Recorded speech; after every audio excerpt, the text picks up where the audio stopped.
So please find that below there's a globe with interpretation or interpretación en español.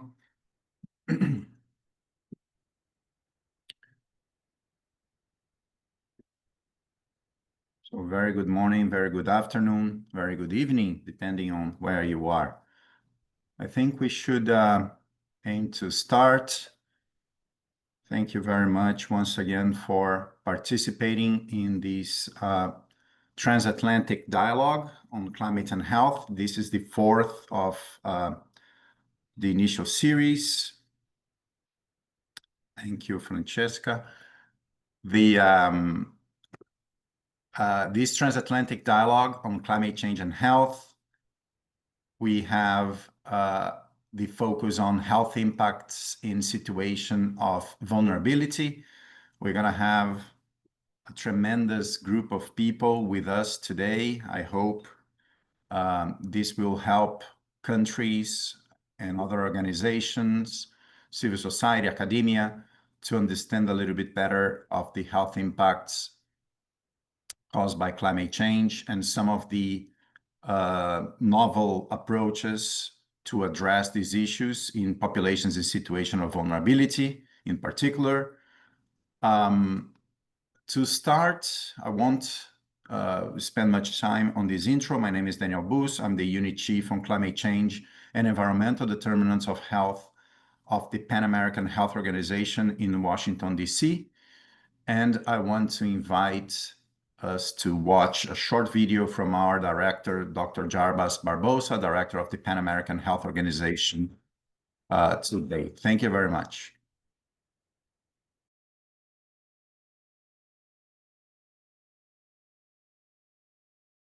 Esteemed representatives from member states, partners, and colleagues, welcome. I am pleased to join my dear brother Hans Kluge, Euro Director, and all participants for this very important transatlantic dialogue on climate and health impacts in situations of vulnerability. This dialogue is the fourth in a series of joint initiatives between the World Health Organization Regional Office for Europe, Euro, and the Pan American Health Organization, PAHO. These dialogues have become a vital platform for fostering collaboration and shared learning across the Atlantic. Today's dialogue is particularly significant as it addresses the need for integrating health equity into climate and health action. Climate change is no longer a distant threat. It's a daily reality, and one that is profoundly shaping the health and well-being of people across the Americas, Europe, and indeed the world. While climate change affects us all, its impacts are not felt equally. Mounting evidence shows that climate change not only has far-reaching health impacts, but also that people and communities living in situations of vulnerability are the ones most affected. These are also the populations that are the least responsible for contributing to climate change, yet they bear the greatest burden of its consequences. Equity remains at the core of our value, and we are committed to ensure that the health sector plays a leading role in addressing the disproportionate impacts of climate change on the most vulnerable. At PAHO's 65th Direct Council in 2024, our member states approved the policy on strengthening equity-oriented health sector action on climate change and health. This policy emphasizes the importance of fostering social and community participation to ensure that all voices are heard, especially those from populations in situations of vulnerability. We recognize that the challenges we face are interconnected and global, which demands an equally global and united response. We must foster collaboration, stimulate new partnerships, and translate our shared knowledge into concrete policy recommendations and strategies that can contribute to advance climate action in the health sector. Today's dialogue offers an invaluable opportunity for countries and partners to share their experiences, learn from one another, and explore innovative solutions to ensure that adaptation, mitigation, and resilience building efforts explicitly address the health impact of social inequities, leaving no one behind. Let us commit to advancing health in every aspect of climate action. Thank you.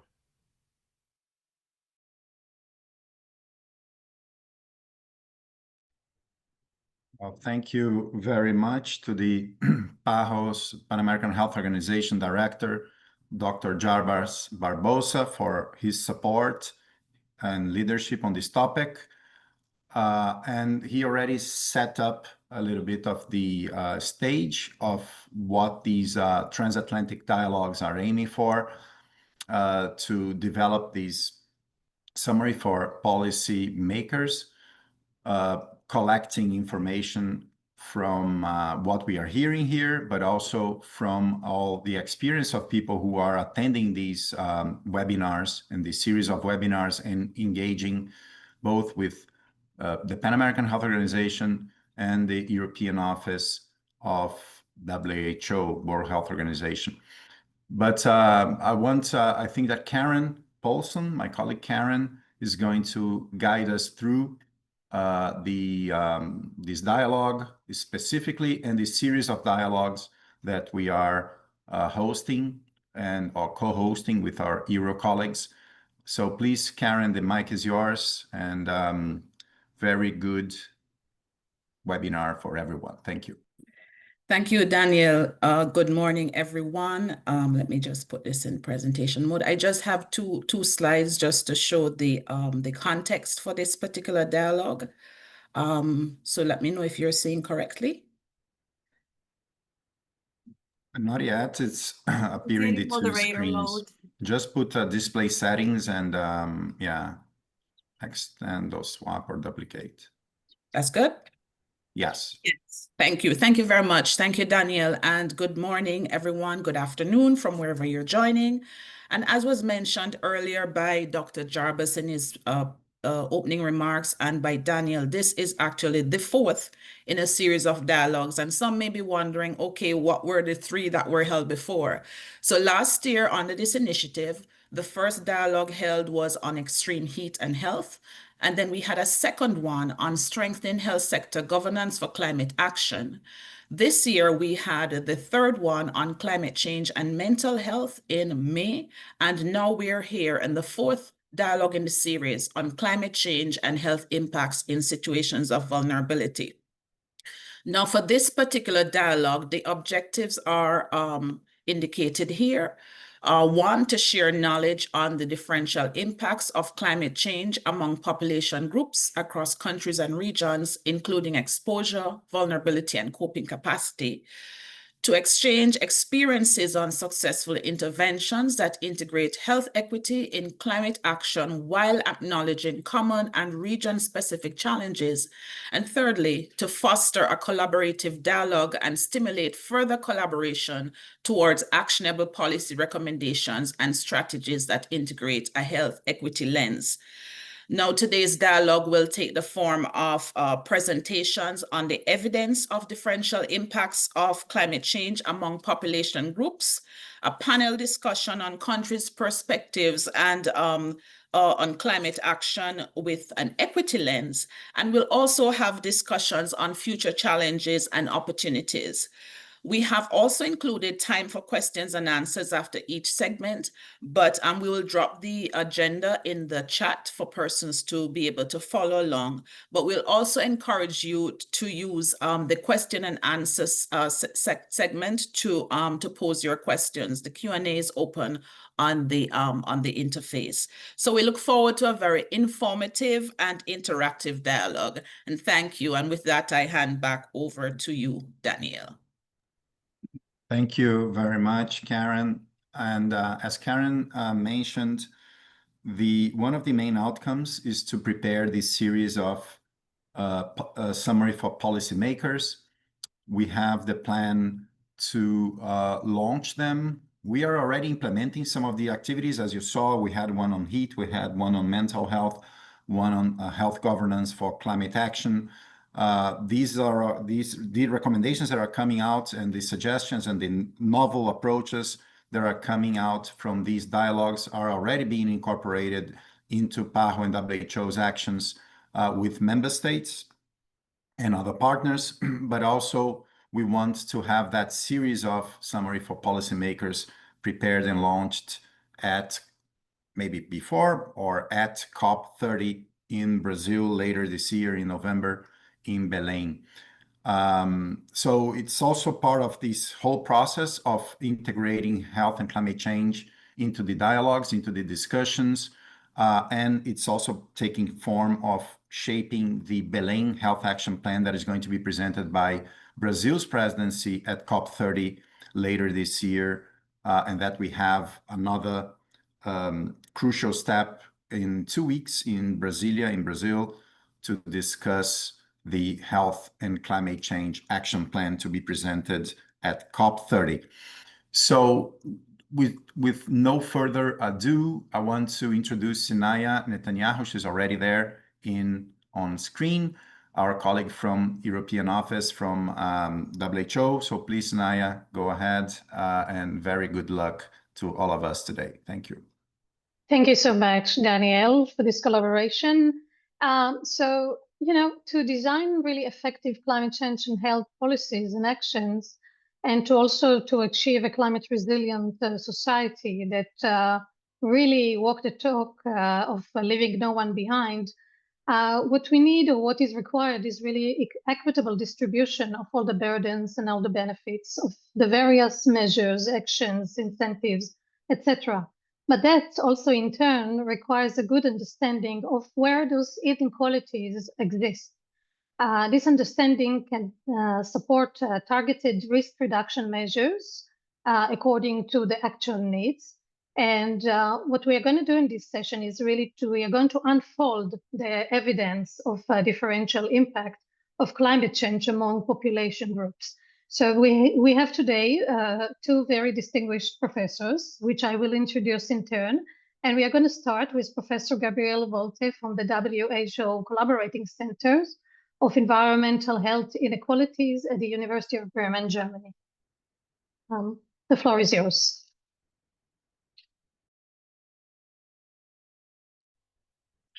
Thank you very much, Naya, and I would like to thank for the invitation. It's a great pleasure for me to talk about the importance of social inequalities for the health impacts of climate change. And I will now start my presentation. And I will start in my talk with a brief explanation what I mean with social inequalities in the context of climate change and health. I will refer to the model of climate justice of the German status report on climate change and health. Then I will show some examples of the currently available evidence, basically from Europe. And I will end my presentation with some conclusions on actions for climate change.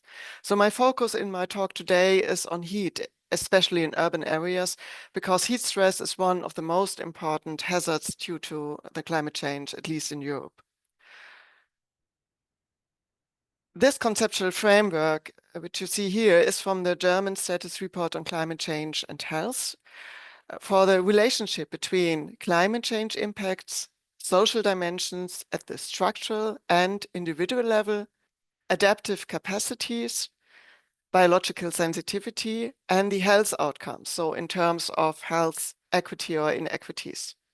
And social inequalities are relevant in terms of exposure to the direct effects of climate change, so direct environmental impacts, as well as indirect social and economic impacts of climate change. The extent of adaptive capacities, there are also these social inequalities relevant. So I mean with the adaptive capacities, for example, ability to respond to heat exposure. And biological sensitivity, there are also these social inequalities relevant. So biological sensitivity could be also termed so susceptibility. And adaptive capacity and sensitivity together may be summarized as vulnerability, so modifying the health effect of a given exposure, for example, to heat. Thus, to understand the importance of people's socioeconomic position for climate change-related health inequities, we have to look at exposure differentials as well as the social differences in vulnerability against the whole background of political and societal context. I briefly summarize now current evidence from Europe, and you see here the graphic summary of a recent study in France. They analyzed environmental exposures and deprivation at the district level, and this study showed that socially deprived urban areas had a higher chance of being a hotspot. This was defined as high exposure to heat, air pollution, and a lack of green space.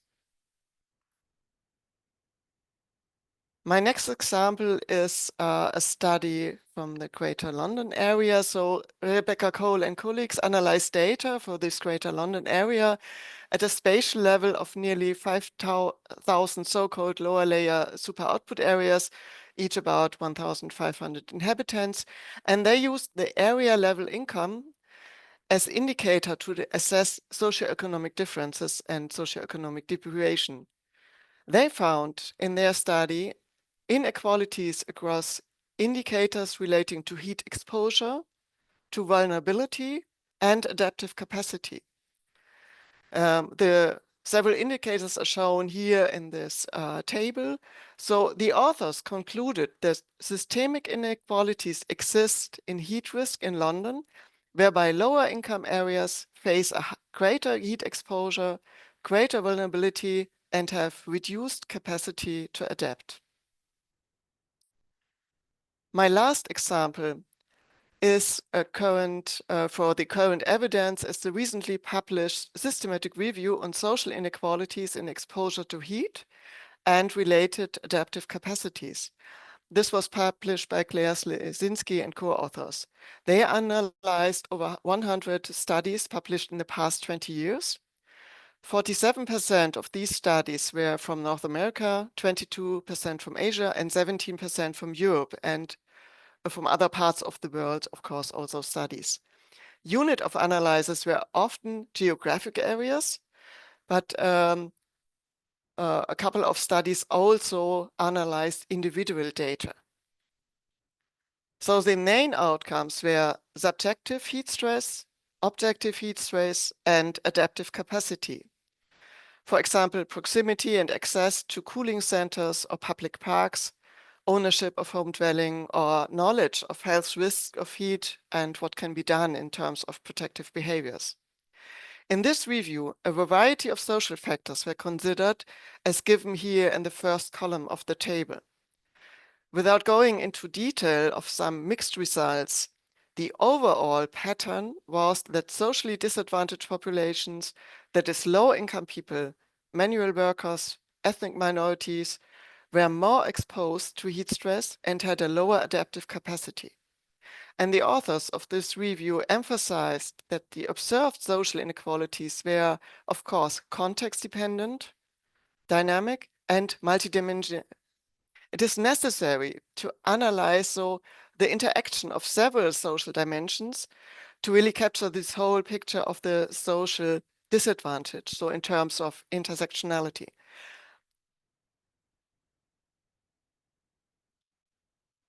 So as I have shown for here, there's already a lot of evidence on the importance of social inequalities in this relationship of climate change and health. What we still need as further evidence concerning intersectionality informed research to understand really the interplay of various social dimensions of structural disadvantage leading to climate change related health inequities. And we need more interdisciplinary research to assess the effects of climate mitigation and adaptation policies on health inequalities. My conclusions for action is that we do not have to wait for this further research and more results. So equity should and could be a cross-cutting dimension in any action of climate mitigation and adaptation. For example, any unwanted side effects such as green gentrification should be avoided. That would mean to put an equity lens, as we heard before, on any kind of action, as shown here, for example, for the suggested 10 strategic actions for heat resilience by the World Bank. So in Germany, this systematic integration of equity aspects, the increase of adaptive capacities, and equity impact assessment of policies and measurements have been recommended in the National Status Report on Climate Change and Health. And heat health action plans are considered as a suitable instrument at a local level. So in the city of Bremen, where I am from, we developed the first heat action plan in Germany with a systematic integration of equity aspects in all measures with the overall goal to increase health equity.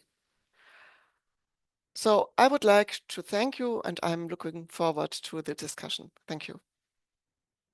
Many thanks, Professor Bolte, for showing those examples and demonstrating the linkages.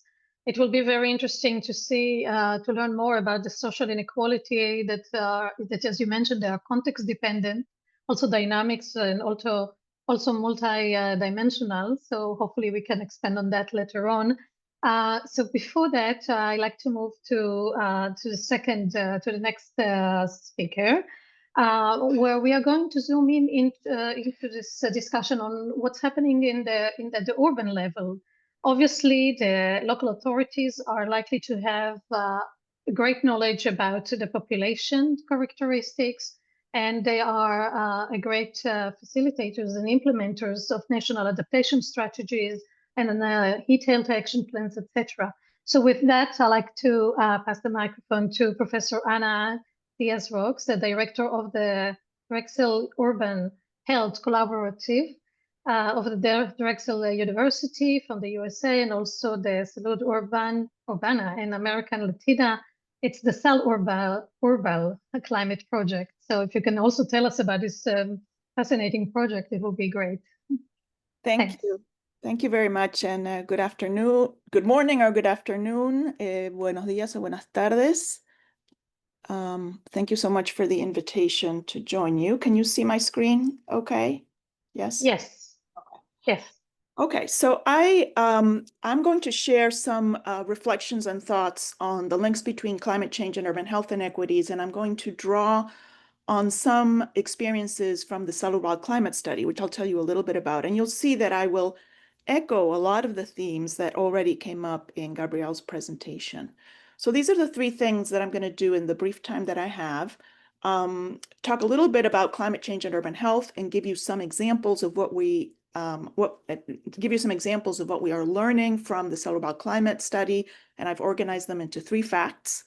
And then share a few concluding thoughts and reflections, specifically around implications for action.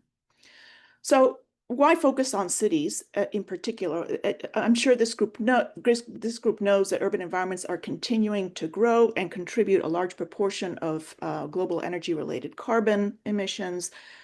Urban areas themselves are especially vulnerable to adverse impacts of climate change for many reasons: geography, the way they've grown, but also because they have high levels of social and health inequality.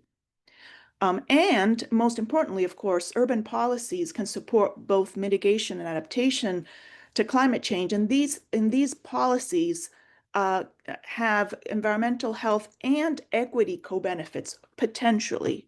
And so I think this is why it's very important to focus on these areas, and most importantly, to generate evidence that it can be used to support local action. So how does climate change intersect with health equity? And I think Gabrielle already talked about a number of these pathways, but I do want to highlight them because I think they are important for action.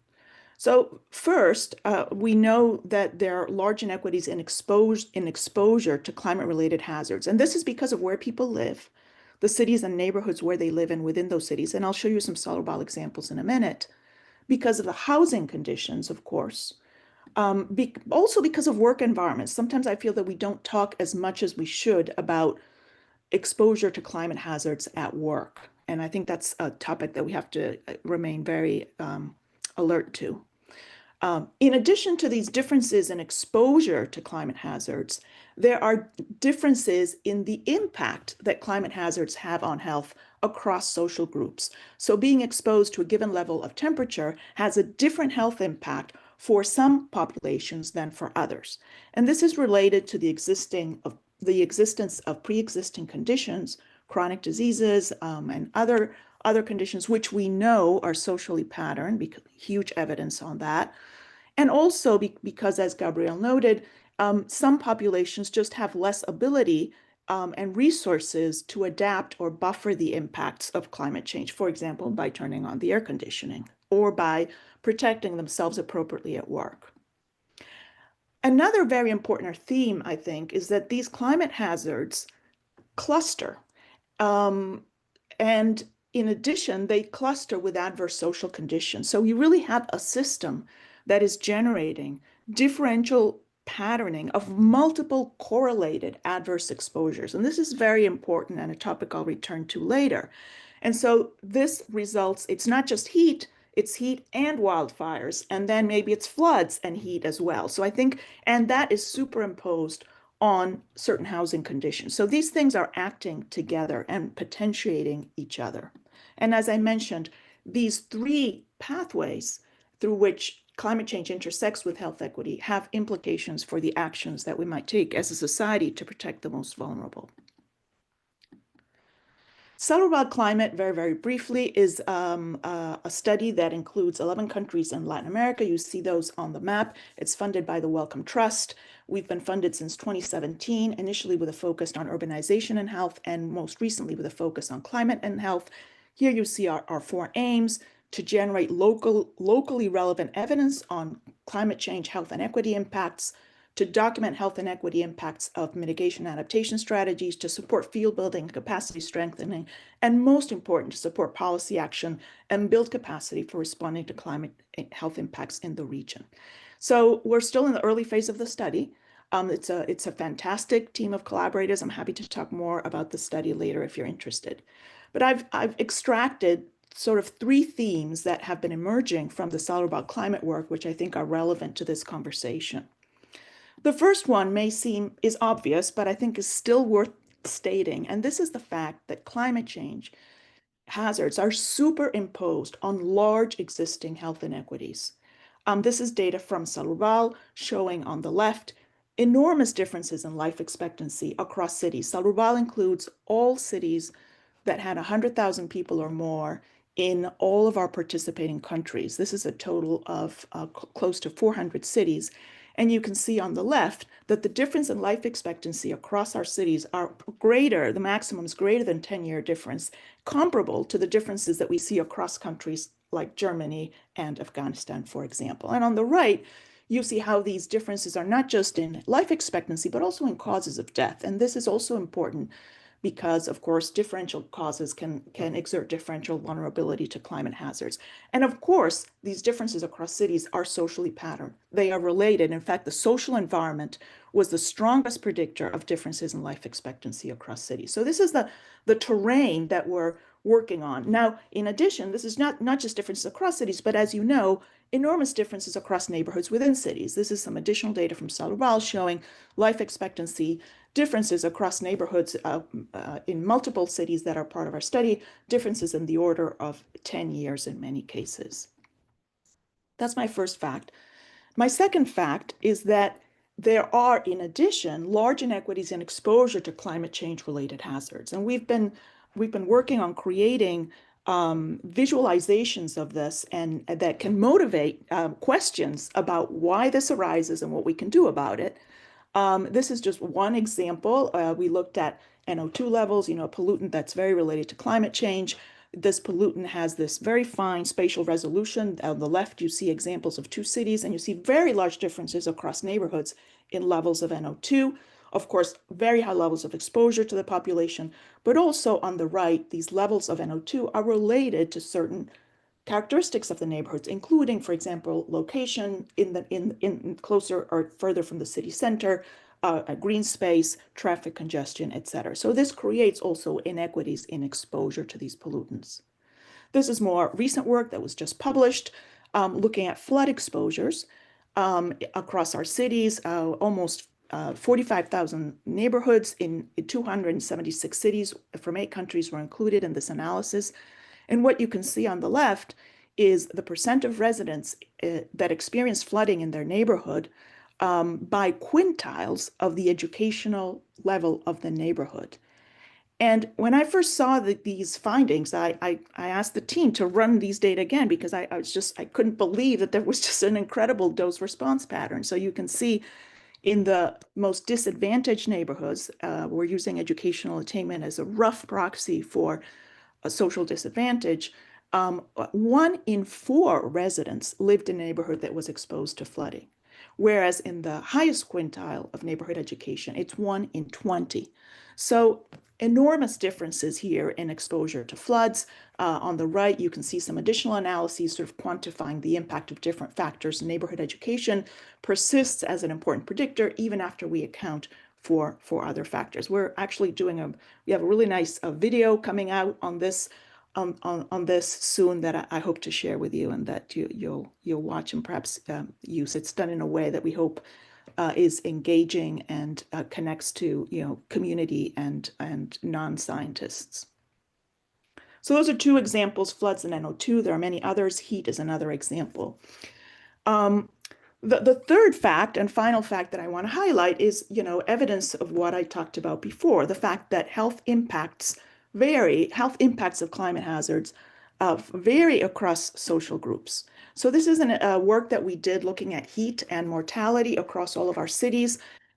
We found that 6% of deaths can be linked to extreme temperatures, but it's hot and cold. But in particular, the slope of the increase in mortality associated with temperature is especially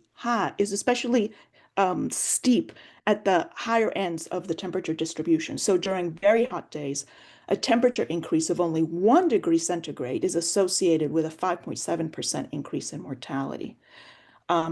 Older adults are especially vulnerable, and there are heterogeneous effects across cities, as you can see in the figures to the right. Now, some of this is related to the distribution of temperatures across the cities, but some of it, and this is something that we're exploring, is also related to the social and built environment features of cities. Now, another thing that we're looking at, and this is hot off the press, we're looking at how this curve relating temperature to mortality differs across neighborhoods within a city. Here you can see some examples from a few of our cities that we're starting to explore. And each of these red lines, these different red lines that you see in each of the cities, you see multiple red lines. Each of those represents a neighborhood. And so you can see that there's quite a bit of variability in the shape, even if there's an overall common shape, you see quite a bit of variability in the shape of the line, of the relationship. And we are exploring how these differences across neighborhoods are related to neighborhood conditions. For example, neighborhood education as a proxy for a broad range of the more specific factors that may be relevant here. And these are 2 examples that we're starting to look at for Rio de Janeiro and Sao Paulo, showing that, in fact, lower SES neighborhoods tend to have more pronounced impacts of both heat and cold. Now, this is based on citywide temperatures, so it's not even capturing the fact that not only are the effects of temperature differential by neighborhood, but neighborhoods have different temperatures. And we know from other research that poorer neighborhoods generally tend to be hotter than wealthier neighborhoods. And so that is probably an added burden. That's something that we're also trying to add into these analyses. And so our hopes is that these kind of findings, even though on some level we already know this, can be presented in a way that will spur action and perhaps spur strategies that target certain areas for early intervention or other adaptation strategies, for example. This is another example looking at the effects of temperature on birth weight. On the left, you see the relationship between temperature and birth weight in Brazil, showing that higher temperatures are associated with lower birth weights. This has been reported by others. And on the right, you see the same figure done separately based on mothers' education. And so at the top is mothers with lower education, and at the bottom is mothers with higher education. And you see that the adverse effects of heat on birth weight are especially present in mothers with lower education.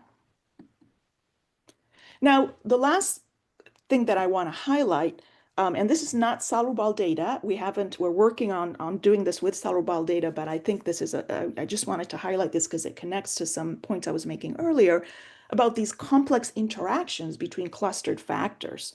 And this is a very interesting paper published in Science Advances last year, showing how wildfire, this data from California, showing how wildfire and heat interact. So the impact of wildfire on mortality is stronger when it's also hot, and vice versa. But in addition to that, social conditions magnify this impact. So in neighborhoods, for example, that are more advantaged, that have higher education, higher per capita income, the interaction effect is buffered, it's less. So this comes back to this idea of thinking about the synergistic effects of all of these clustered factors that are affecting the most disadvantaged groups in our society. So to finish up, a few concluding thoughts. I think we have to remember that health inequities are driven by structural and systemic drivers, including inequality and racism in many of our societies, and that climate change hazards is just one more interacting factor that's added to the mix, and that is also shaped in its distribution and impact by these underlying structural and systemic factors. This means that, yes, we need climate change specific strategies, but we also need holistic strategies and policies that address fundamental drivers of social inequalities. We need to think of those things as going hand in hand. So yes, adaptation, but also adaptation to climate change, mitigation, hopefully too, but also working to address these fundamental causes. Something that we have to be careful about, and Gabrielle also mentioned this, is that there may be adverse equity impacts of some of our well-intended mitigation adaptation strategies. Green gentrification is one example, but there may be others.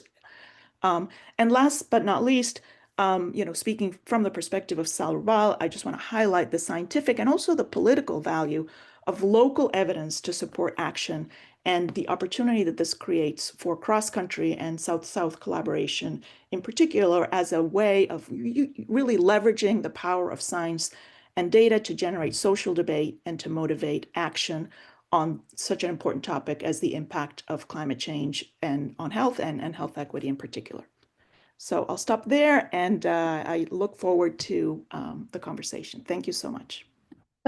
Thanks a million, Anna. It was really, really interesting. I will not repeat on the facts that you mentioned, but one thing that is really interesting, or actually two things that are for me are really, really interesting, is one is the complex interaction between environmental and the social factors, this accumulated impact, because we tend to analyze everything as if we are in a laboratory, but we are not in a laboratory. There's so many factors that are affecting health, and we need to understand them. The second thing that came up very clearly from your examples is the need for high resolution data. I mean, even within the city, there's so many differences. And I think that also Gabrielle would agree to that.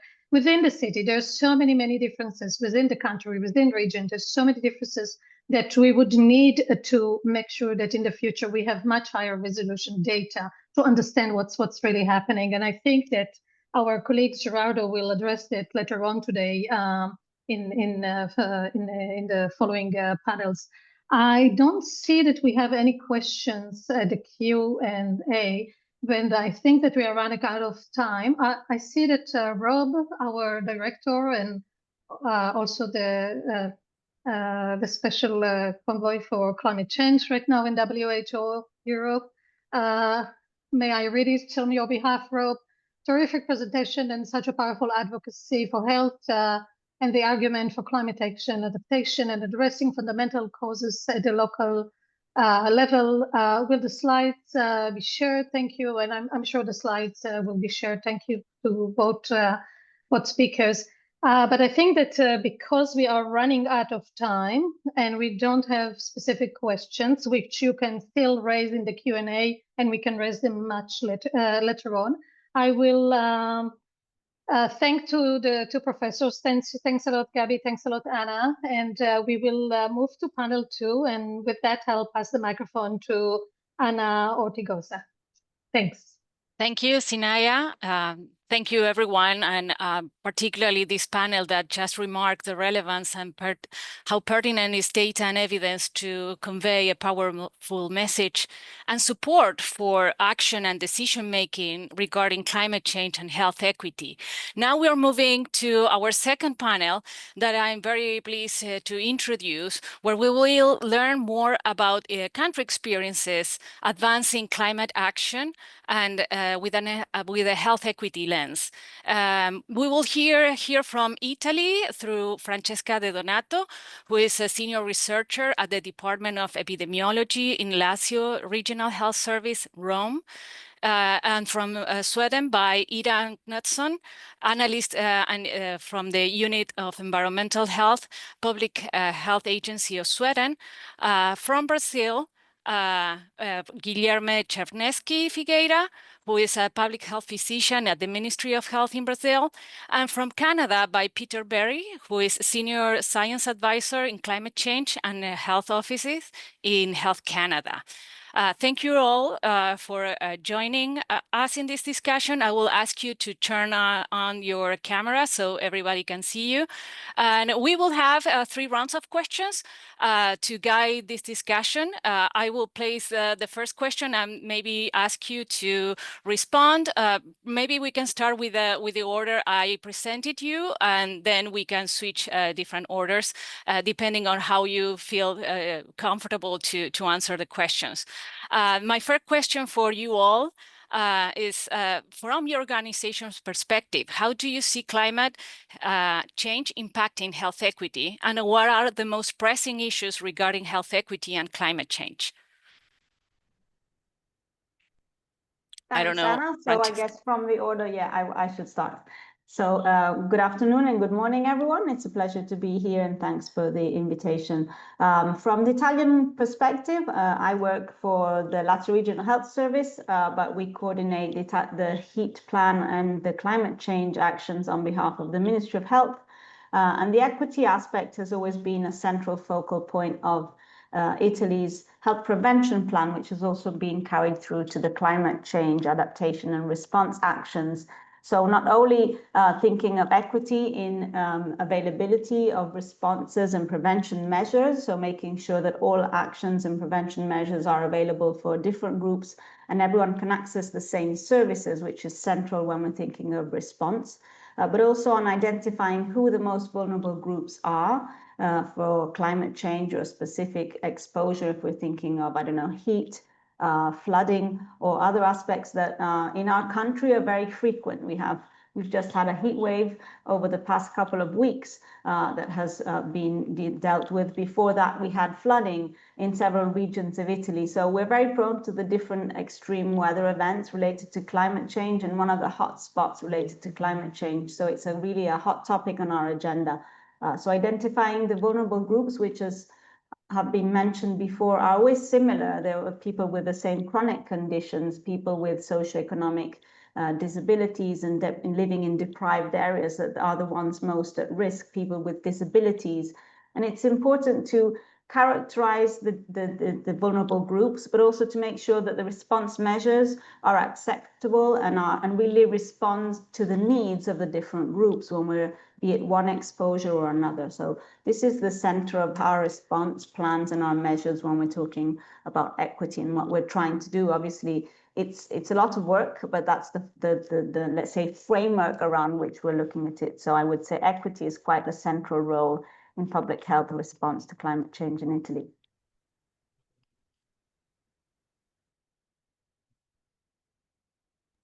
Thank you, Francesca. I don't know, Ida, would you like? I can continue. And good afternoon from Sweden. And I would like to thank you for sharing the opportunity to sharing the Swedish experiences and perspectives. And in Sweden, the average temperature has increased by 1.9 degrees since the early industrialization era, which is more than twice the global increase so far. And all 4 seasons in Sweden has become warmer, and the greatest temperature increase is observed during the winter in the northern parts of Sweden. So Sweden's population is already affected by the health effects of climate change, and heat waves, like Francesca mentioned, are becoming more frequent even in the Nordic countries. We have more pollen allergies, and tick-borne encephalitis is occurring in a growing geographical area in Sweden. And the combination of an aging population, the urbanization, and high temperatures are factors that has already impacted the health in Sweden. And this is expected to increase. And in the summer of 2018, we experienced a very prolonged period of high temperatures all over the country. And the data shows an overall excess mortality of about 700 deaths during the hottest weeks during that summer. And mostly it affected the elderly population in Sweden. And also climate change will lead to disruption of traditional ways of lives and may contribute to stress and mental health problems, particularly among the Sami population, who is our indigenous people in the northern parts of Sweden, whose livelihoods are reliant to a cold winter climate. And in an interview study among the Swedish reindeer herding Sami, they witnessed about describing climate change as a potential ultimate threat to the survival of their livelihood. And they shared a concern for the future and expressing the fear of being the last generation able to continue herding reindeer. So climate change is a big issue on equity in Sweden as well. Thank you, Ida, for this also insights. I don't know, Guilherme? Yes, great. Thank you, Anna. Thank you all. It's a great pleasure for us to be here and to talk about from the Brazilian perspective. So the question about our perspective about climate change and equity this issue is very important for us because, as you may know, Brazil has one of the most unequal society in the world. So this is the fact that I think we can start from it. It's not possible to talk about health without talking about inequalities and health inequities. But we are aware of it, and we are always trying to build on it. So since the institution of our public health system, which is one of the largest in the world, we have the 3 key principles, which are equity, universality, and integrality. This is something that guide all the discussion, not only in public health, but also in academia and also in civil society. And when we have this for more than 20 years, 30 years actually now, but when the new government took place in 3 years ago, so climate agenda was bring to the center of public governance, or the public agenda. So, and this happened also in the Ministry of Health, and we understood something very important, that if you want to develop a climate and health agenda, it must be done by equity lens. So it's not possible to talk for us about climate change and health without considering inequities that are present in our society. So I would say that, for example, if you take the gender inequities that we have in our society, the country, we have to understand that the women bodies may, for example, during pregnancy, women have more impact from heat waves, let's say. But as the public health system, we have to go further and to consider the collective effect that women face because of climate change. So this is something that is always on our mind when we do action, when we build our actions. The same for indigenous communities. We have a large indigenous community and those are historically excluded for many reasons. They face huge barriers to accessing our health system, and we are always trying to face these barriers and to bring more health access for those who must need. And this is something very important, considering that climate change will increase or are increasing the impact that these people have. And so if I have to sum up our perspective, I believe that it's not possible to talk about climate change without considering equity perspective. And then it's not possible as well to talk about equity if we don't consider structural inequalities that shape or that have been shaping our society so far. So that's a short answer from our perspective. Thank you. Thank you, Guillermo. Turn over to Peter. Yeah, well, thank you so much for the invitation to be here today. So I'm from the Climate Change and Health Office at Health Canada. And certainly health equity is a really important consideration in Canada, but for Health Canada in terms of climate change and health action. Canada's a very large country. We've got many diverse populations, big geographies, different climates, and so we see a wide range of impacts on health. And so, a really important part for us in terms of addressing this is research, finding out what are the disproportionate impacts, who is being impacted. And so in our last climate change and health assessment in 2022, we actually had a separate chapter on climate change impacts on health equity in Canada. And so we identified from the research the vulnerable populations, many of that have been mentioned here already, people at higher risk, older adults, children, Indigenous peoples living in Canada, people living in poverty, and whatnot. And we've seen this play out in events in Canada. The heat dome in British Columbia in 2021, it was, the older adults, people living alone, people with chronic diseases that were impacted the most. And so that was really, really important. That chapter also developed a framework for thinking about health equity in Canada and how we adapt. And this has been mentioned by panelists. And thinking about when we undertake adaptation measures, when we undertake greenhouse gas mitigation measures, do they support health equity? Or do they maybe push it back a bit? And that's really, really important to bring this into decision making.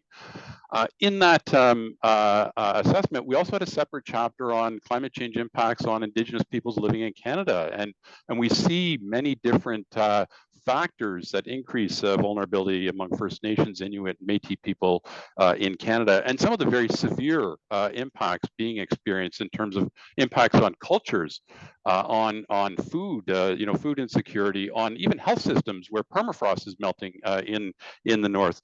But also the many assets and the many strengths of Indigenous peoples in Canada and the Indigenous leadership in terms of research and adaptation that we're all learning from.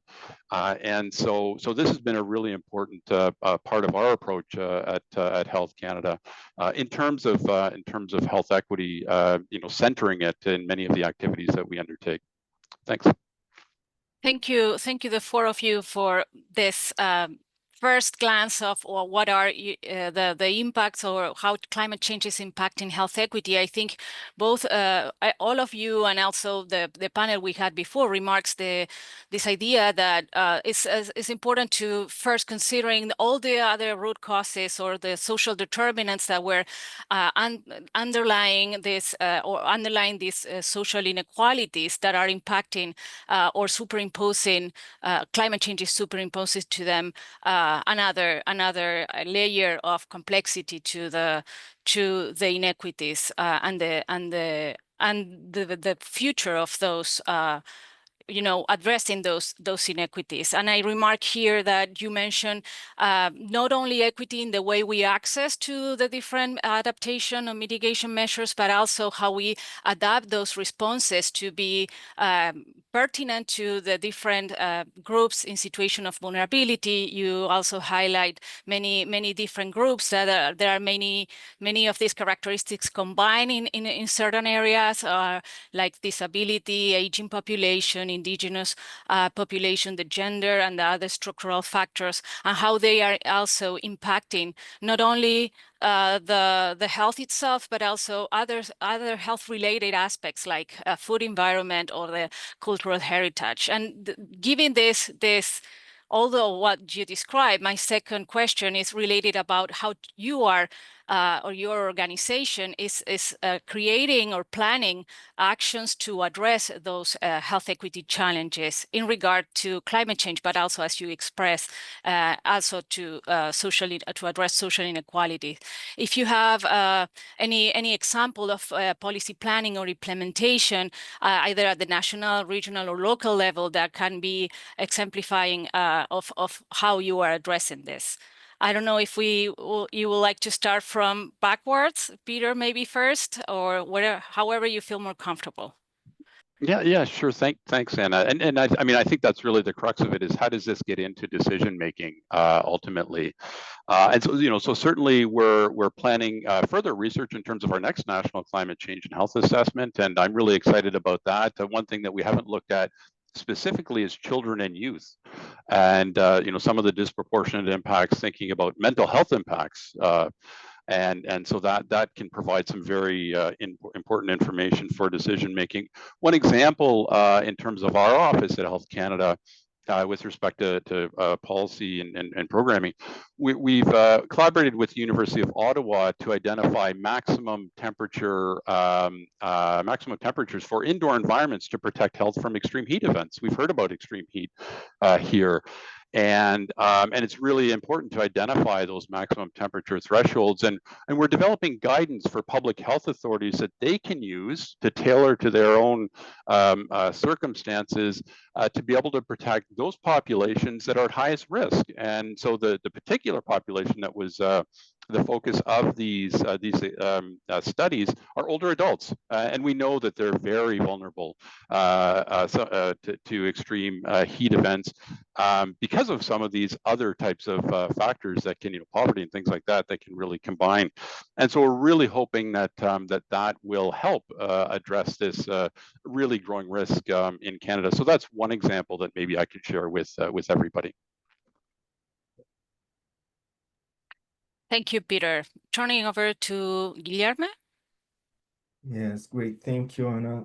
Again, that's I think, as Peter just mentioned, it's a very important question because it's how we make this all the discussion to help decision making in our country as well. We have some examples here in Brazil. The first one I can mention is our national adaptation plan for the health sector. So we had one plan before back 2016, but now we are doing a new version, which is gonna be launched in 2 months time before COP30. So at this plan, equity has been the top priority for the plan. So all the priorities, all the actions, the indicators, the goals must have equity considered in their formulation.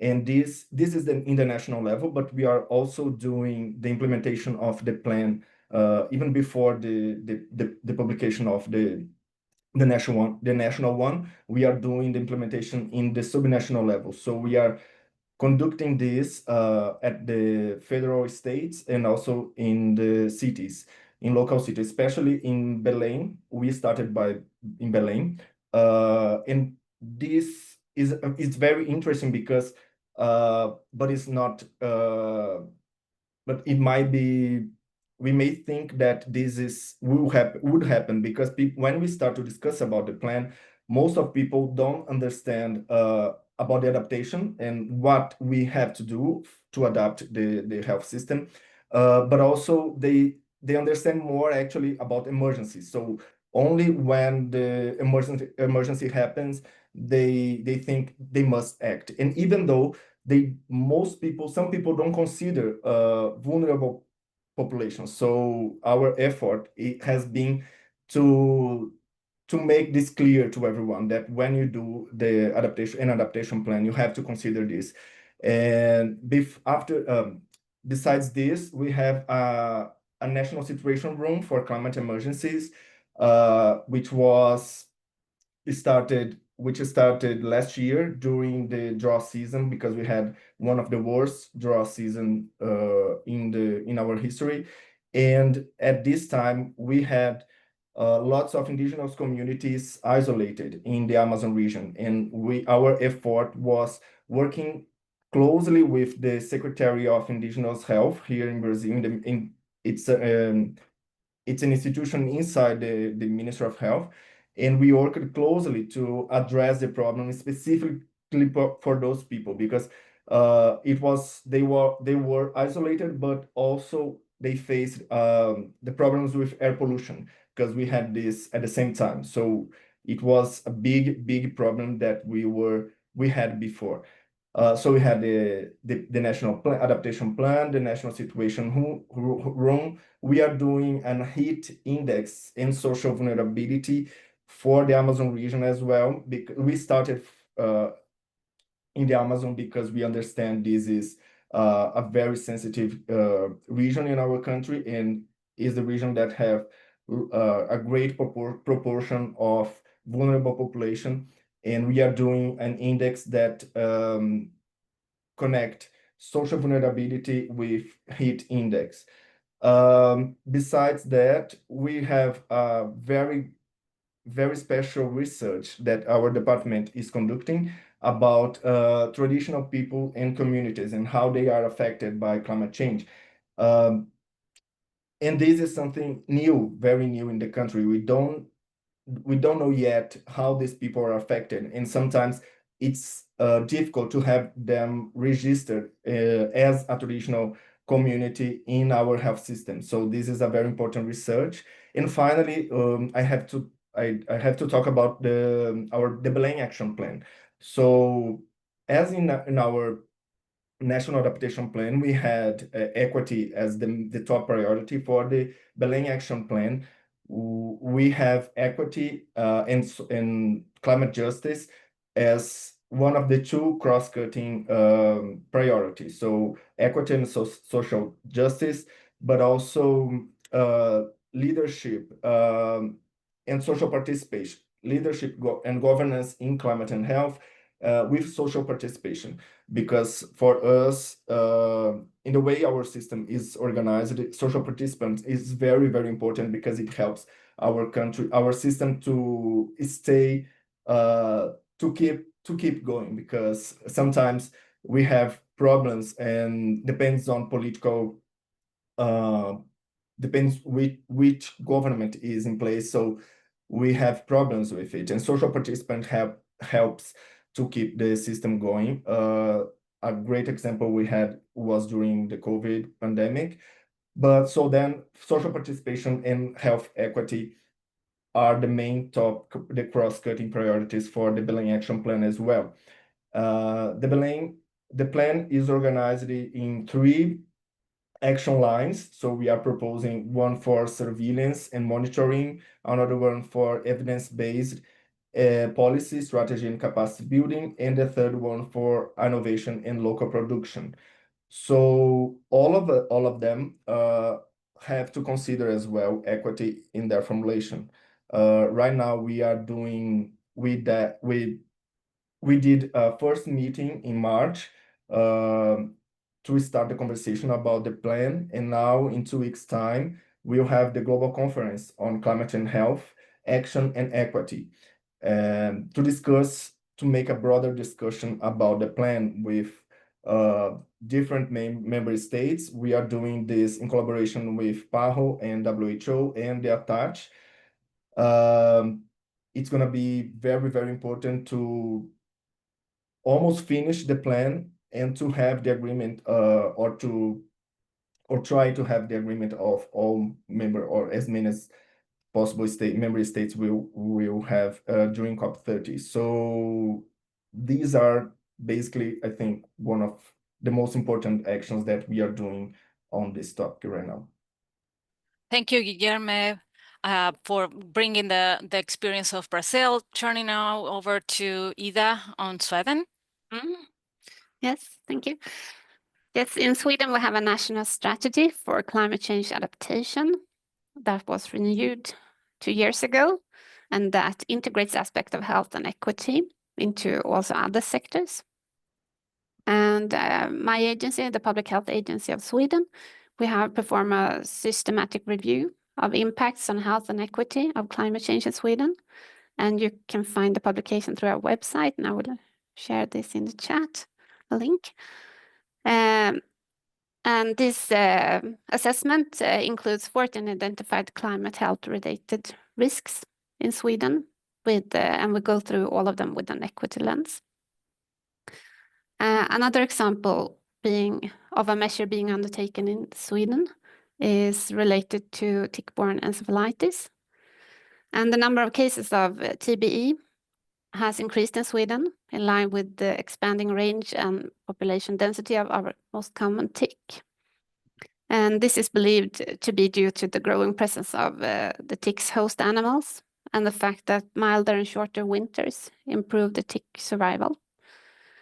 And combined with a longer season, this increases the opportunities for reproduction of the tick, and as a result, the risk of contracting tick-borne diseases are rising in Sweden.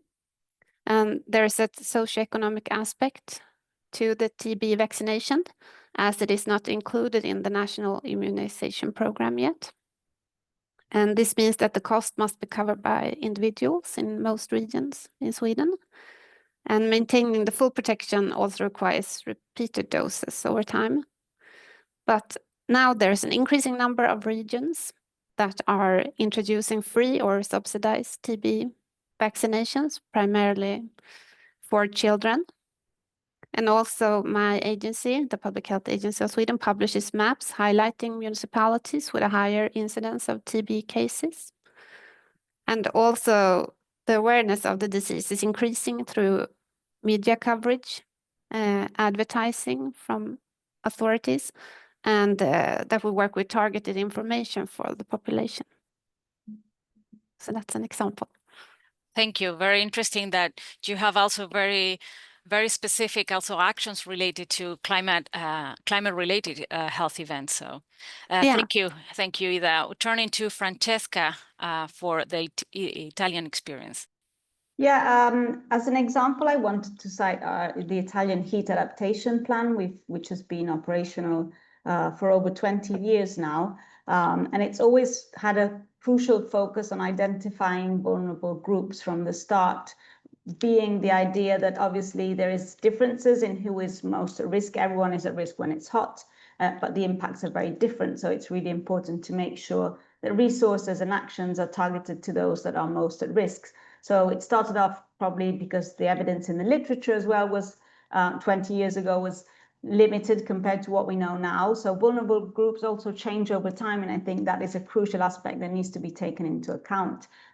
Even within the same vulnerable populations, being those most socially isolated or living in deprived areas or elderly or with chronic conditions, change over time, and their response also changes. Hopefully with adaptation, we can reduce the impacts as well. That is the other aspect. So the Italian plan has always focused on formally identifying vulnerable groups where that is possible, and defining specific measures for the different vulnerable groups, also within local conditions and within communities. What we've been investing on in the last few years, because of restrictions with data protection and privacy, which doesn't always ensure that we can access databases and information as we did before, in terms of individual lists or data availability, as we know, which is an issue. We've moved towards mapping vulnerability characteristics, because also that is a key aspect that needs to be taken into account for services, especially public health services, emergency responders, civil protection, or different other, even social services at a municipality level, is knowing within your community and your cities, as was shown before, which areas are most at risk for which characteristics. And then you can really focus interventions in those areas. So we're balancing these two things. So moving from an individual area where it is possible, if you think of health services that already deal with those that are most at risk, if it's people with cardiovascular disease, respiratory disease, outdoor workers, for example, and all the occupational setting, and those people working outdoors and carrying out really high-intensive activities that are most at risk, or pregnant women, as was cited before, we already, let's say, they're already in contact with health services or labor services, and we can address those people. But it's also knowing the community level and the characteristics on the ground, which make those areas more susceptible because of socially deprived conditions, urban structures that are not available, limited access to air conditioning or cooling spaces, for example. And so all these characteristics need to be taken into account by the different services. And again, working together in a more coherent and coordinated way from the different services to make sure that we can respond in a more equitable way as well to what is needed when we have a heat wave, for example, within our heat plan. And the other aspect that I wanted to mention is the importance of surveillance as well during summer and evaluating how the impacts change over time. Surveillance in terms of, it can be GP notifications, calls to helplines, or even access to mortality or other registry data, which can be used to track how things are going during a heat wave, for example, or other exposures, but also looking at how the impacts change over time and how the population and those, let's say, subgroups of the population most at risk respond differently. So these, I think, are crucial aspects. And what we've seen recently, you probably heard there was a very big heat wave across Europe between the end of June and the first week of July. And there's been different studies that have been shown in the media saying that the impacts have been tremendous. What we've seen from our data, luckily, is that we've had a really small reduced impact of the heat wave in Italy up until now, suggesting that some of the actions and the awareness of the heat warnings that we've had for over 20 years seems to be at least working to some extent in terms of awareness of what people should be doing to respond to the heat wave. So there is some indication the importance of, as I said before, surveillance and notifying what is going on that I think is important when you're defining, adaptation measures to climate change that again can be used for different exposures. It might not just be a heat wave. We started our surveillance for heat waves. We've used it for COVID surveillance, for infectious disease, for flu pandemics, for flooding events, and you use the same tools. And again, it's using the resources that for public health especially are very limited for different aspects related to climate change. We do a lot in public health, I think, already that can be used for climate change. We just need to make sure that the different users and the different stakeholders within public health know that their services can be used for climate change, and we need to improve the response and the awareness of the different stakeholders as well. Thank you, Francesca. It's very interesting to see how across different contexts and countries, we are coming up with some common aspects on how to respond or create strategies on climate change and health equity, or climate action with an equity lens. I heard from you the need of data and the need of assessment or having this preparation in terms of knowing better who are the most affected, how are they being affected, and remarking what Peter mentioned about the health equity impact assessment that they carry over, and the surveillance systems that I think both Ida and also Francesca mentioned. Also this idea of creating more complex measures to integrate social inequalities with climate-related aspects like this heat social vulnerability index that also Guillermo mentioned. And all these aspects, not only to have a better baseline measure of what is going on now, but also to track and to follow up and evaluate the impacts, assess the impacts, but also quantify, assess the potential impacts, but also quantify the impacts once the climate events happen, and how are they moving, or impacting the population in different settings. I think this is a relevant aspect of, I think Francesca mentioned also the need of data and sometimes the barriers that we have to access to better data, and how we can overcome that with other resources, the data integration, the data disaggregation, so important for this aspect. But also thinking equity by design, or at the designing of planning, policy planning and action. Many of you mentioned the participatory aspects of the health national adaptation plans, or even creating plans at subnational or more more local level, and how you also involve different groups and populations to create this adaptation plans that are, it's also in the equity is also integrate in the process of how we carry on these measures, right? And I think there was also another aspect related to sustainability that I think it's very important. I think Guillermo mentioned the involving participation or social participation to assure sustainability of this, because sometimes government changes and the color of governments could change, but we need to persist and survive and maintain these measures over time. And I think that the look for alliances, someone else, I think some of you mentioned the attach alliance, or those are things that are necessary to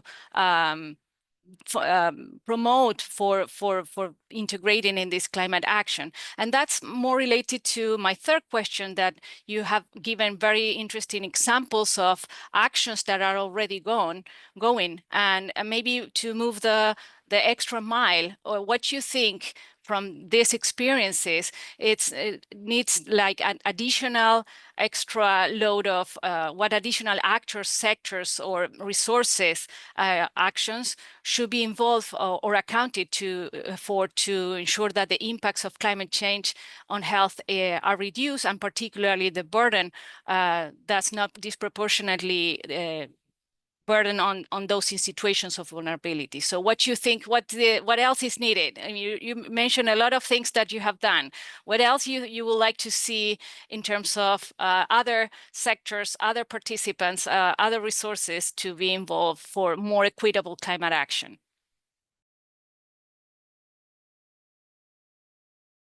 So let's do this, so interchange now. Let's start with Brazil, then Italy, then Canada, and last Sweden. Okay, great, thank you. Yes, that's a very, very, very important question, because it's not only about what we have done, but also what we have to do and how we are gonna do it. So in this sense, I think here from our perspective, we've been working on make health in the center of the climate change agenda, but also the opposite way, make climate change center to the health agenda. And I believe that we have to change the way we make decisions, so health decisions. So I think all the examples that were presented here can show that we need that the climate change agenda and health is not only technical; it's a political agenda. So we have to make this, to have this in mind when we make our health decisions. So I think this is the most important thing that we have to consider: health, climate change and health agenda as a political issue. Another point I believe is to have the knowledge from the territory. So to build with communities, it's a very, very important issue. Even if we have already tried to do it, or if we are trying or doing it, there are more space and more actions that we have to do. And if we don't create actions that are sensitive to the local level, they will never work. And we have many examples in the past. Another point from here, yes, I think that the topic of this discussion, so make equity in the center of the discussion, not only to consider the political issues and everything, we have to consider equity. So all these things will happen in the way that I see, to improve the agenda and to make difference and to have a more resilient health system. That's it. Thank you, Guillermo. Turning over to Francesca. Yeah, I would briefly say that I think we need to enhance the collaboration between different levels. So it needs to have a policy, national policy structure and framework, but it needs to involve regions or districts or however countries organized, and then local communities. So right down to the local communities, it needs to be a top-down and a bottom-up approach. Because if communities need to be involved, we need to listen to what they really need. But on the other hand, we need to have the policy framework, and at different levels needs to be coordination between all these. And again, it can't only be public health by itself. We know it needs to be a multi-sectoral collaboration. We need climate and climate service experts, climatologists, meteorologists, but it's also different other sectors that have an effect, and we know the effects are multiple. So it makes everything very complicated. We know that, but I think the collaboration is really something that is important. And the other last thing, obviously, are the resources, which doesn't only mean the financial resources, which we all know are very limited and finite, unfortunately, but it also means personnel and resources in terms of people that constantly work on these topics in the different fields and can provide the information we need. We can't only look at it as an emergency perspective, which is what is typically done. It's like a disaster. When it happens, there's a lot of attention. When it doesn't, it sort of goes down the line. So I think that is another aspect that we need to keep it high on the agenda. It doesn't have to be treated as an emergency. It needs to be something that we deal with constantly in terms of prevention, preparedness, and response. Thank you, Francesca. Now to you, Peter. Yeah, thanks. I think we really need to continue and actually expand the inclusion of diverse voices when we're doing our research, when we're developing our policies and programs.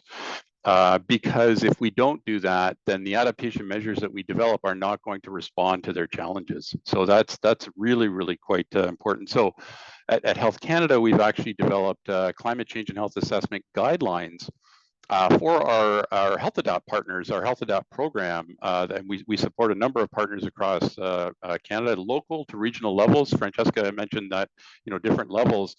And so these guidelines help them develop climate change and health assessments, but also adaptation plans. And many of them are looking at health equity. And so our guidelines develop have templates that people can use in workshops to identify different populations. But also, I think outside of government, we need to sort of expand to partner, sort of a whole of health system approach. And I think you mentioned other sectors. Boy, other sectors are so important here, because if their adaptation measures are not supporting health equity, it really puts the health sector behind. And so what are those health co-benefits that are being achieved by their actions? Are they supporting health equity? And how can health research, how can the health officials collaborate with those folks? We're seeing a lot of action, really exciting action from non-governmental organizations in Canada that are working in this area. So the Canadian Coalition for Green Healthcare just developed some guidance for hospitals on greening hospitals, on sustainable food in hospitals, and many of these really help people that are most vulnerable to climate change. The patients and older people in terms of shade and things like that. So how do we actually support more of these activities? Because we have to scale up these activities quickly. We're not going fast enough in terms of our adaptation measures. So that's really quite important, I think. And then just the last thing I'll quickly mention is I'm really concerned about, and this has already been mentioned, I think, by Anna in her presentation, these compounding and cascading events, because I think they have the real potential to overwhelm health systems. And so, I think we need sort of early warning in terms of when are our social systems, our health systems really being stressed by these events, which we know climate change is increasing the probability of. They're going to increase. And the significant problem with these is, of course, they impact those populations that we're most concerned about the most. So if we're not addressing some of these, big threats, then I think that's going to be an issue. What are the adaptation options for health systems to deal with these increasingly severe hazards? So I'll just leave it there. Thanks. Thank you, Peter. Very interesting case too. Now, last but not least, Ida, please. Yeah, thank you. And I can echo on the previous speaker's answer to this question, that we don't need only stronger measures within the healthcare sector, but we need to engage other sectors that affect the health determining sectors such as water, food, agriculture, energy, and transport. And we need those both to prevent and manage the negative and adjust health outcomes of climate change. And if we find the synergies with other sectors' adaptation policies, we can prevent climate impacts on health, enhance climate resilience, promote health and health equity, and avoid maladaptation. And also, if we use health and equity as a driving force for sustainable development, we can broaden the scope of our work in the health sector to engage more societal actors, and that we promote collaborations between different sectors, and that we can ensure that decision-making actions help to promote a sustainable and healthy future for society as a whole. So a holistic approaches. Yeah, thank you. Yeah, I think I resonate with your last words about health and equity as a driving force. And I think this summarizes a bit what other panelists here remark in terms of the multi-sectoral or intersectoral work, but also engaging other non-governmental actors, non-governmental organizations, also civil society, different communities.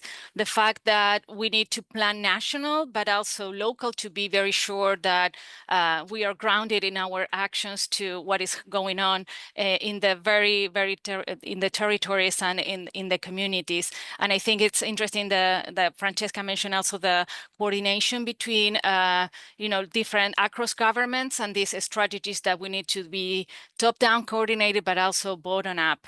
I think you mentioned some sectors, but I think the clear message across all these cases is that it needs to be comprehensive in terms of everybody trying to put health in all the policies that we are pursuing or planning or implementing. And I think it's some interesting examples were giving in terms of the guidelines, as Peter mentioned, the guidelines to health partners at the local level, or also other ideas of advancing in the research and the dissemination of the co-benefits that health can have, not only for the health system, but also for giving sustainability and economically thrive, right? So I think this emphasis on the co-benefits and also on the participation of different actors to contribute in different sectors, I think it's some things that we take away as messages.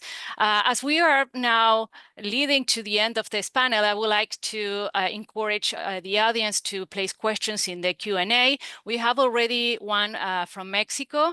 Eduardo Vladimir Muñoz Hernandez is placing a question about how could we as governmental agencies address risk communication and ways of living changes, for example, moving away from high-risk areas among vulnerable population and indigenous people who are aware of damage to the environment from several economic activities that have historically not benefited them in the past. How could we address the distrust acquired from previous experiences regarding their territories or resources?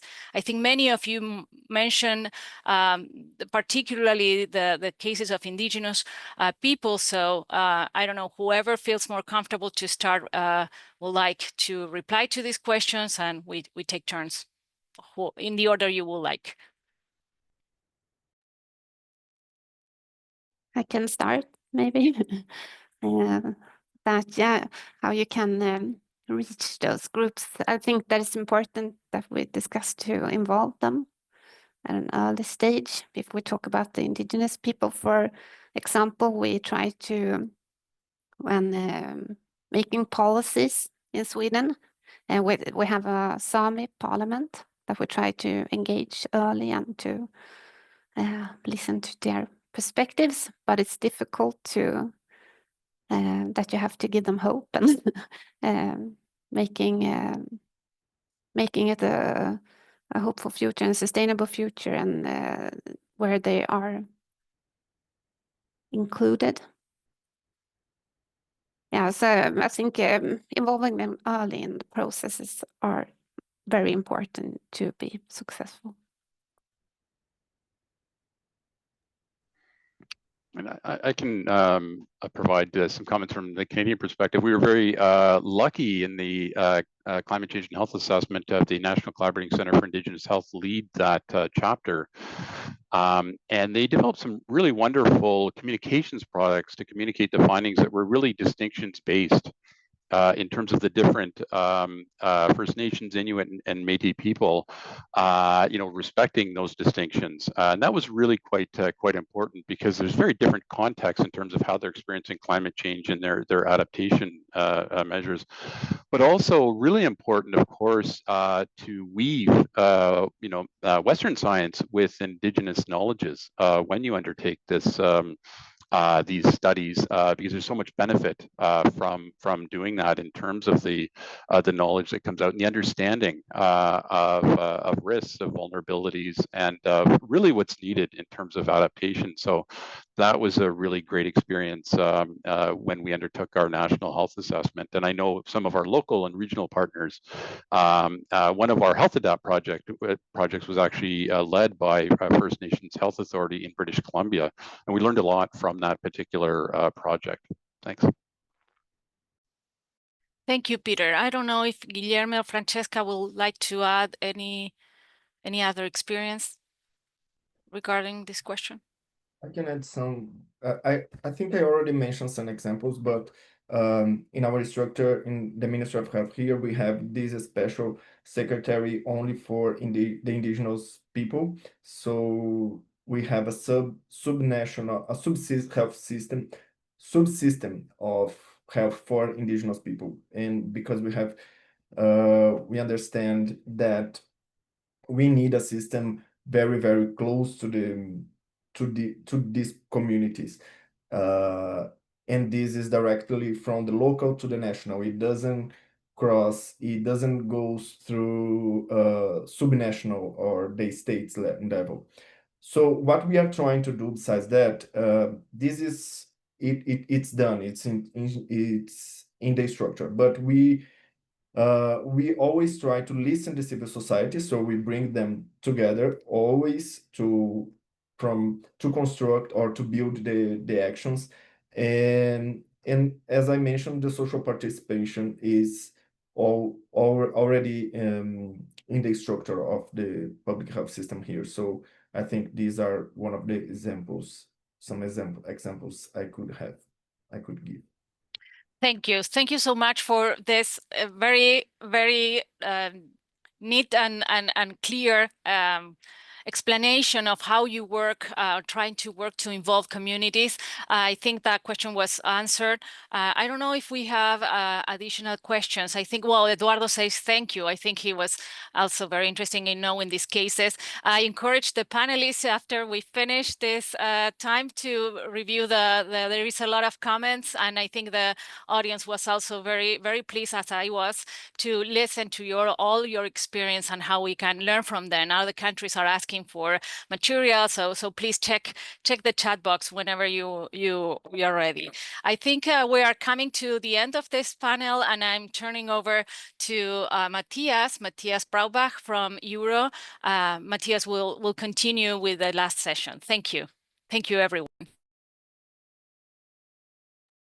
Thanks, Anna, for handing over, and thanks to the speakers of the panel. I think it's always great to be in a webinar where in the last half hour you're actually on time, and therefore a lot of thanks to moderators and speakers. It allows for another last round of discussion and bringing different pieces together.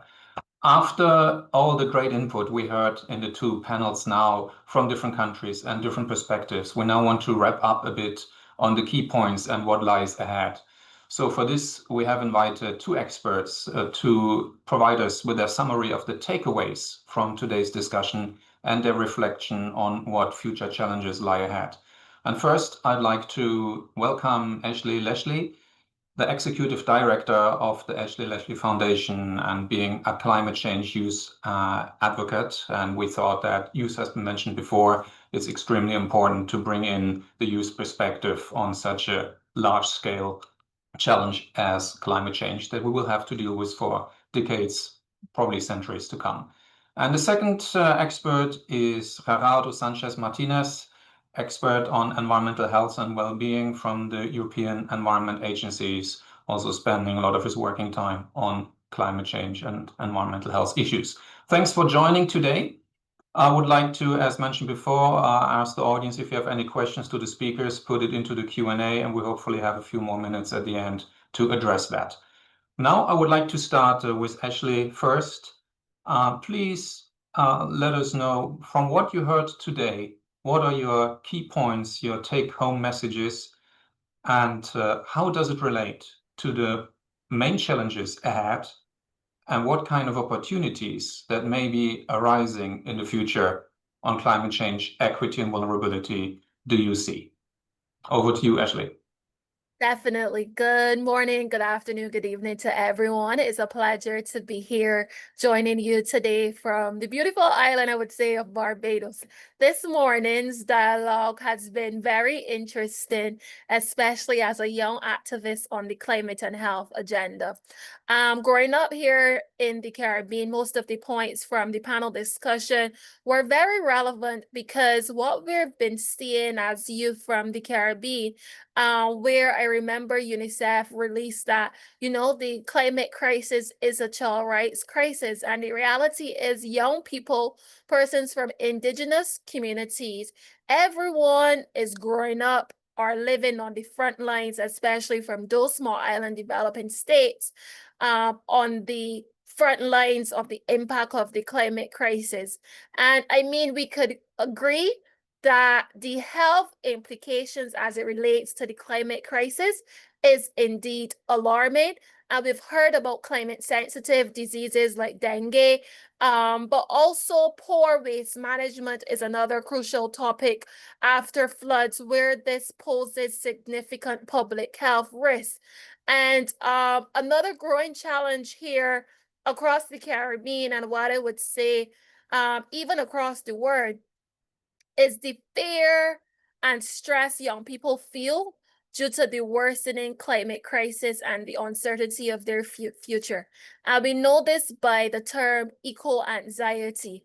And only last year in my country, Barbados, we experienced one of the worst hurricanes ever, Hurricane Beryl, and that also had a significant impact across other Caribbean countries. But I'm a UNICEF youth advocate, so I can speak to some of the reports that they also brought about when it comes to the displacement of children, where they reported between the period of 2014 to 2018 that also nearly 600,000 more young persons is likely to be displaced if these climate events worsen, especially due to hurricanes. And for persons, including myself as a young person growing up in these situations, these traumatic experiences, what we would call them, truly fuel emotional distress, especially when you feel excluded from climate discussions. Another major challenge that I didn't hear mentioned today, that I would want to highlight, is throughout my advocacy and having an NGO that focuses on youth engagement on the intersection of climate and health, what we've recognized over the last 4 years is that there is a lack of awareness amongst young people about the climate-related career paths that they can pursue. What we've recognized is that still today, a lot of youth still want to follow the traditional career paths, like becoming a doctor, becoming a lawyer, but they're not aware about the jobs that are available within the climate and intersection of climate and health landscape. And I think this gap for me is both an access issue, one, and an information issue, that I believe that a more multi-sectorial approach needs to be taken if we're really working to ensure that youth are a part not only of the climate justice conversation, but the intersection of climate and health. So I would say definitely more opportunities like this needs to be provided to young persons. But again, a lot of young persons today are always thinking about how they're going to make money, etc. So we have to be able to tie advocacy with job opportunities and internships and other funding opportunities to really get young persons in. So I would say that is one of the biggest takeaways or challenges rather throughout my entire climate and health advocacy journey that I would have seen, and just a few reflections that I would have had based on the discussion today. Thank you. Thanks, Ashley. And I think it's a very a good focus to put on looking at climate as a profession, and it could also help to get increasingly a feeling that you can control. It's not just being exposed. Getting climate and health interventions as a profession might help a lot in that perspective, and having this feeling that we can drive to some extent some course of action. So I think that would bring a lot of different elements together. Thanks for the contribution. Over to you, Gerardo. What's your takeaway on the main challenges and opportunities that you see coming in the future? Over to you. Thanks a lot, Matthias. It's a real pleasure to be here speaking to you. My name is Gerardo Sanchez. I work for the European Environment Agency in Copenhagen, Denmark, on environment and health issues. Un saludo muy afectuoso a todos los hispanohablantes, tanto en Europa como en las Américas. I was very interested in all the presentations that we saw today, how they traversed from the more scientific to the more solution-oriented, and now a very powerful testimony from Ashley. I think it's been very, very complete. I think I'd like to take it back to like the basics of what we were talking about, the inequalities on climate change related exposures affecting not only the exposures, so the heat or the vectors or the flooding, but also everything else being equal, the same exposure would affect some people more. So there's also inequalities in those impacts, and those are related to the sensitivity of those populations and to a vulnerability that comes from socioeconomic factors. And most importantly, there's a clustering of those exposures and that sensitivity and vulnerability. So when it rains, it pours, right? So llueve sobre mojado. The people who are already experiencing those situations are the most effective, and they are also more vulnerable. So this is something that we need to keep in mind. It's not only that there's more exposure to heat here than there, it's just different people who are differently vulnerable, and we need to take that into account. Those impacts don't happen in a vacuum. They happen in a pre-existing context of deep inequalities in access to healthcare, in access to resources to be able to adapt and protect themselves from those impacts. And this heterogeneity happens at every level. So globally, from the global north and the global south experiencing the most impacts and suffering the most from them. It happens also within countries, nationally, some regions suffering the most, and also within cities. Here at the European Union now, we are doing analysis on inequalities at levels of 1 by 1 kilometer throughout the entire European Union. And we're seeing this pattern replicating itself like a fractal. It happens in the entire union, it happens in every country, it happens in every city. There's that vulnerability and those differences that are systematic happening in every place. We've heard that much from our colleagues from the countries, the country experiences. We have seen those trends, and we also have seen a pattern emerging as to who are on the receiving end of those disproportionate impacts. It's very, very familiar. The stories may come from the Americas, they may come from Europe, but it's always the poor, it's always the more vulnerable, it's always children, the elderly, the chronically ill, migrants, indigenous populations. There's always this systematic vulnerability and disproportionate impacts on them. And that is something that needs to be kept in mind when we're planning for all of these things. This pattern of vulnerability is not random. There are very clear elements there. that cross across nations and also across regions as well. Now, something that is also important and has been touched upon only lightly is that there are also possible harms coming from mitigation policies and adaptation policies, particularly if they are not adequately planned.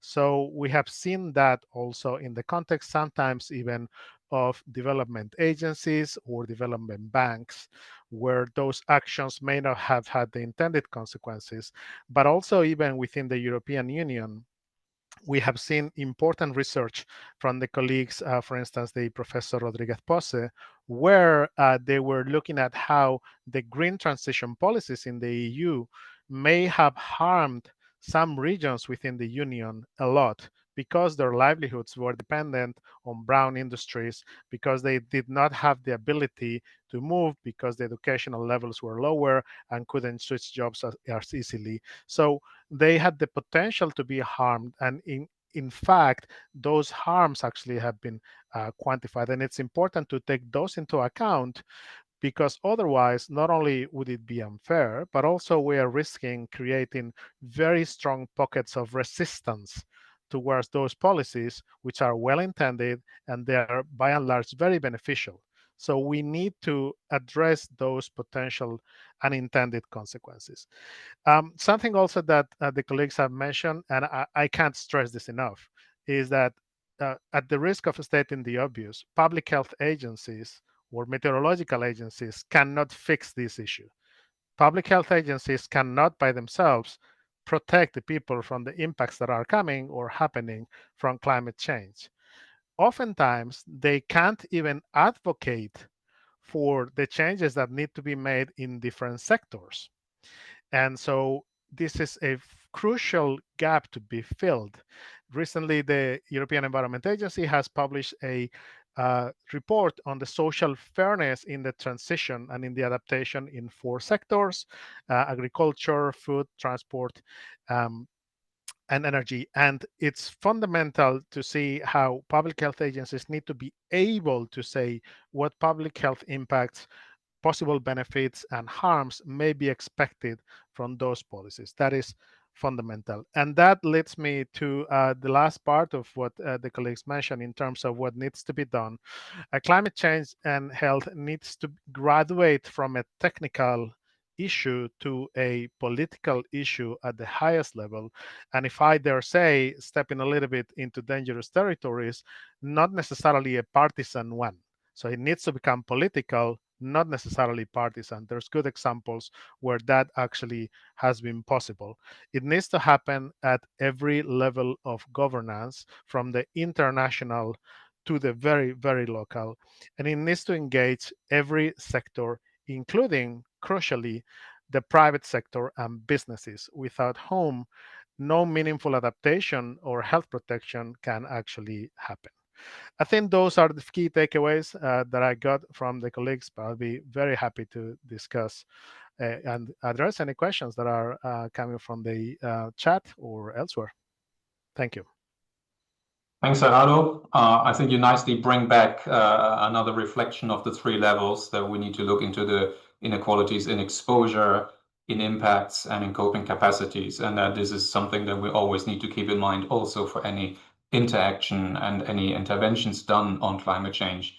And exactly the point that you made is that we need to make sure that we are not creating intervention-generated inequalities, trying to solve a problem. And for some of the society and some vulnerable groups, you actually achieve the opposite. So this is something that we really need to be very aware and evaluating what are the impacts in order not to do more equity damage.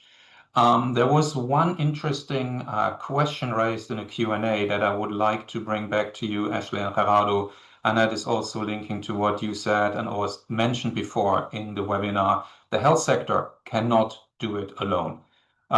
Michelle Espinal in the Q&A module said that we need to look at the big picture, but what strategies would help us to improve all the social determinants in the context of climate change, looking at poverty, deforestation, illegal mining, substandard housing, and a wide range of other things that we might want to think of. How do we get other sectors involved, and even one step bolder, how do we get other sectors to be accountable for their climate change response? So short question, short response from Ashley first, and then going to Gerardo. Ashley, floor is yours. Yes, I would say, in my opinion, to really get persons involved when it comes to the social determinants of the intersection of climate and health, we really need to, first thing I always tell persons to, I always tell persons to, everyone relates to a story. And I think when it comes to the social determinants of health and looking at the bigger picture, I truly believe that we must take, and we heard it today in the panel, we must take that holistic justice-centered approach that is more community-driven solutions, whereby we look at empowering those local and indigenous communities on adaptation efforts, but also to ensure that solutions are culturally respectful and place-based. So I think that is one. And then looking at the Caribbean, I think we need a greater investment in climate-smart economic development, because we really need to shift from the extractive economies, as was mentioned in the question, like mining and deforestation, towards really more investment in green jobs and sustainable agriculture, even looking at ecotourism, especially for youth and vulnerable populations. But I think too, when it comes to persons with disabilities, we also have to do more discussions with those vulnerable groupings, because as mentioned, governments must truly integrate, I would say, climate resilience when it comes to policy into different social sectors. For instance, our housing, for instance, our healthcare, for instance, our education, and even in urban planning. So I would conclude by saying I truly believe, in response to the question, that there needs to be a greater collaboration between youth, civil society, academia, and governments, supported by strong data and inclusive research, to truly help shape what we would call an equitable climate policies as it relates to the climate justice and health movement. So ultimately, I would say climate justice, in summary, is social justice. Thank you. That's almost a final wording, but a final call. But over to you, Gerardo, for your take on what are the opportunities to increase intersectoral collaboration on climate change. Yeah, maybe we should have started the other way around, and Ashley should have gone later. I think there are possibilities, and some of those things are happening. I mean, one of the key obstacles to the engagement of other sectors in terms of addressing health impact of climate change is this feeling that it's not their business. So it needs to be made their business. Now, that can be done in different ways. For instance, in the European Union, this frequently has been made other sectors' business by the European Union authorities, because they do have the authority to do these kind of things, of course, in a subsidiary manner to national governments. But ultimately, when a directive is put in place, it is put in place and it applies to everyone. There are limits, of course, to those, and a clear one, of course, has to do with engagement of the private sector. So the directives that concern sustainability and climate-related issues in the private sector tend to be a bit weaker, and including even the reporting on sustainability in corporate terms. But on the other hand, companies and the private sector has tuned in to the fact that sustainability could be good business for them, and it's certainly very good image, and particularly with younger generations, to the point that a bad record on sustainability and climate could be a killer in the years to come. And that is certainly their business, and it needs to be made very clear in that regard. But ultimately, it needs to come from governmental levels, both at the national and subnational levels. There is no way around the fact that it needs to be made an important piece of business for the politicians making the decisions. It is very difficult to get cross-sectoral engagement if the orders do not come from the top. So this needs to happen. How to make that happen can be very much a bottom-up and grassroots kind of movement, but ultimately those decisions need to be made from the top so that it becomes clear to every department, in ministries, in municipalities, and also to all companies that it is very much their business. Thanks, Rado. I think that's also a strong finish in line, asking for governmental accountability for climate action across sectors. So that's a strong one as well. So with this, thanks to both speakers, Ashley and Gerardo, for your contributions on wrapping up the discussion. And I'm now handing over to Daniel Bus for the formal closing session for the webinar. Thanks, everybody, for joining. Thanks. Thank you, Matthias. Thank you, Gerardo. Very good to see you again. To wrap up, and before I pass the mic to my dear friend, Francesca Raccioppi, I just want to tell you that we are collecting all the information that we are gathering here today, together with the comments. Thanks very much for everyone that sent papers, comments, ideas, questions in the chat as well. We know that this is going to form the basis of the summary for policymakers that we are preparing with these discussions. I hope to see some or many of you in the next 2 weeks in Brasilia as part of the pre-COP30 discussions on climate and health.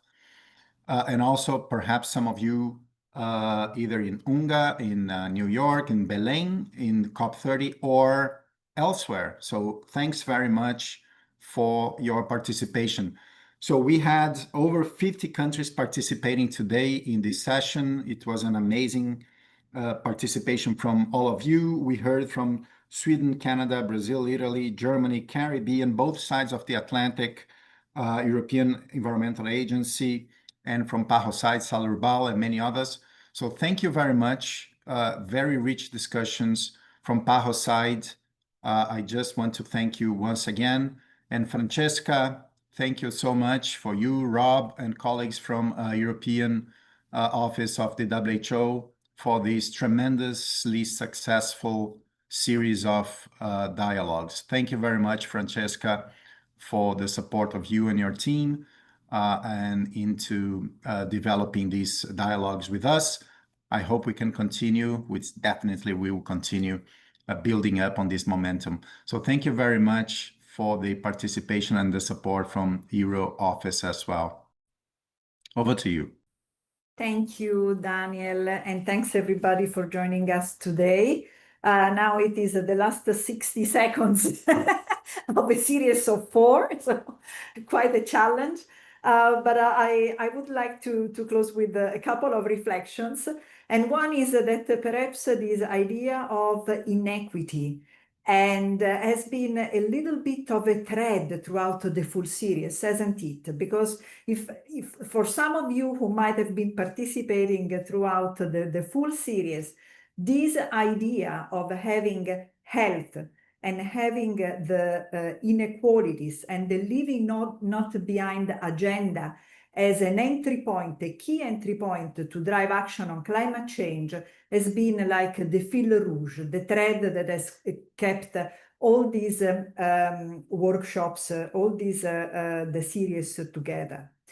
From today, I have a couple of key reflections that we will at the WHO take with us in the coming weeks and years. We have been listening to you loud and clear.